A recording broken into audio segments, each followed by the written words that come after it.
ফারাক্কা বিধানসভায় বিজেপির পক্ষে প্রার্থী ছিলেন মিলন ঘোষ। ভারতীয় জনতা পার্টি অর্থাৎ বিজেপির পক্ষে প্রার্থী ছিলেন মিলন ঘোষ। তিনি টোটাল ভোট পেয়েছিলেন 42,374টি, শতাংশের বিচারে 23%। দর্শক, আমি আফ্রিদি, আপনারা দেখছেন আপনাদের নিজেদের চ্যানেল, প্রিয় চ্যানেল বাংলা চ্যানেল আদিক। আপনাদের সকলকে আরও একবার ভালোবাসা স্বাগত জানাই। দর্শক, আপনারা প্রত্যেককে অবগত রয়েছেন আমরা এই চ্যানেলে একটা নতুন সিরিজ শুরু করেছি। সেটা হলো মুর্শিদাবাদ জেলায় যতগুলো বিধানসভা রয়েছে প্রত্যেকটি বিধানসভায় 2021 সালের পশ্চিমবঙ্গ বিধানসভা নির্বাচনে কোন রাজনৈতিক দলের কে প্রার্থী ছিলেন, তিনি কতটা ভোট পেয়েছিলেন, তিনি শতাংশের বিচারে কতটা ভোট পেয়েছিলেন, আমরা সবটা আলোচনা করছি। এই ডেটাটা ভীষণ ইম্পর্টেন্ট।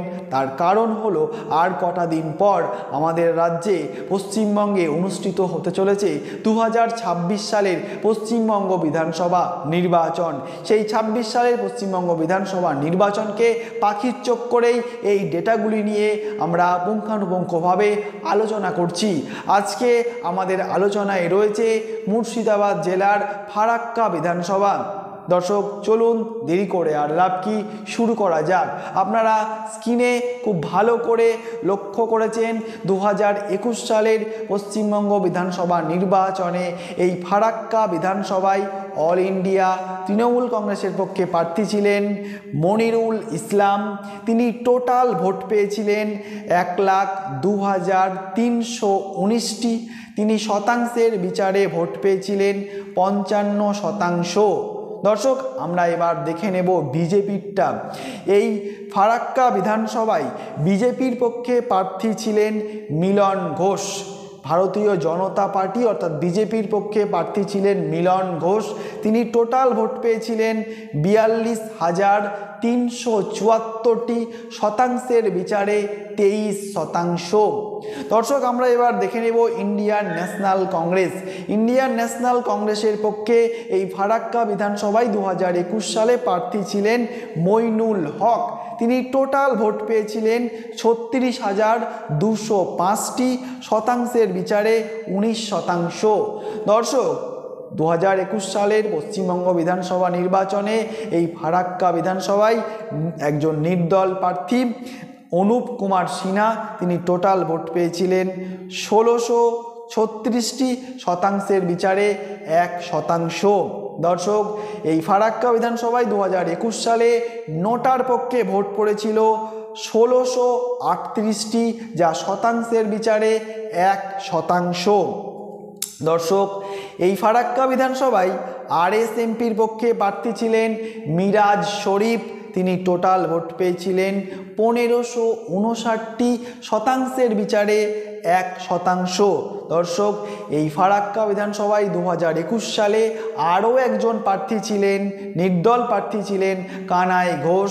তিনি ভোট পেয়েছিলেন 682টি, শতাংশের বিচারে 0%। 2021 সালের বিধানসভা নির্বাচনে এই ফারাক্কা বিধানসভায় টোটাল প্রার্থী ছিলেন 6 জন। এই 6 জনের মধ্যে সব থেকে বেশি ভোট পেয়েছিলেন অল ইন্ডিয়া তৃণমূল কংগ্রেসের মনিরুল ইসলাম 55%। সব থেকে কম ভোট পেয়েছিলেন নির্দল প্রার্থী কানাই ঘোষ 0%।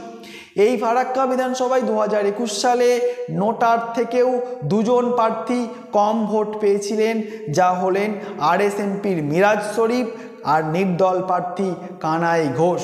দর্শক, আমরা আরও এক ঝলকে টোটাল পার্সেন্টেজটা দেখে নেব।